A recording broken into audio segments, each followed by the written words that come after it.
বর্তমানে জি বাংলার যে সমস্ত ধারাবাহিক আলোচনাতে শীর্ষে আছে তাদের মধ্যে অন্যতম ডায়মন্ড দিদি জিন্দাবাদ। আরম্ভ হবার পর থেকে জমজমাট গল্প দেখিয়েছে, কিন্তু চর্চাতে আসতে পারেনি। প্রথমবার যখন চর্চাতে এলো তখন শোনা যাচ্ছে এটা শেষ হয়ে যাচ্ছে। হ্যাঁ, ডায়মন্ড দিদি জিন্দাবাদ শেষ হবার খবরে প্রতিবাদের ঢেউ সামাজিক মাধ্যমে একের পর এক পোস্ট করছে এর দর্শকেরা, কিন্তু সব চেষ্টাই নাকি বৃথা যাচ্ছে। কেননা শেষ হয়ে যাচ্ছে ডায়মন্ড দিদি জিন্দাবাদ।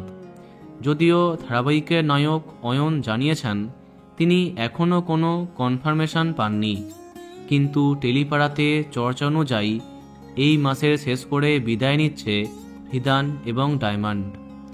এই মাসের অন্তিম সপ্তাহে নাকি এই ধারাবাহিকেরও অন্তিম সপ্তাহ হতে যাচ্ছে। শেষ দিকের পর্বে বেশ কিছু ধামাকা চমক থাকছে। মারা যেতে পারে একটি বিশেষ চরিত্র। অন্যদিকে এক হচ্ছে ডায়মন্ড এবং হিদান। ইতিমধ্যে তারা একে অপরের প্রতি ভালোবাসা স্বীকার করেছে। কালপুরুষ ধরা পড়ছে। যদি আরও যেসব কথা শোনা যাচ্ছে সেগুলি সত্যি হয়, তাহলে অল্প সময় চললেও বেশ ধামাকাদার এন্ডিং হচ্ছে জি বাংলার অন্যতম জনপ্রিয় ধারাবাহিক ডায়মন্ড দিদি জিন্দাবাদে। তো বন্ধুরা, এখন তোমার কি মন্তব্য কমেন্টে জানাতে পারো। আর এই রকমই আরও অনেক ভিডিও পেতে সাবস্ক্রাইব কারেন্ট পজ। ধন্যবাদ।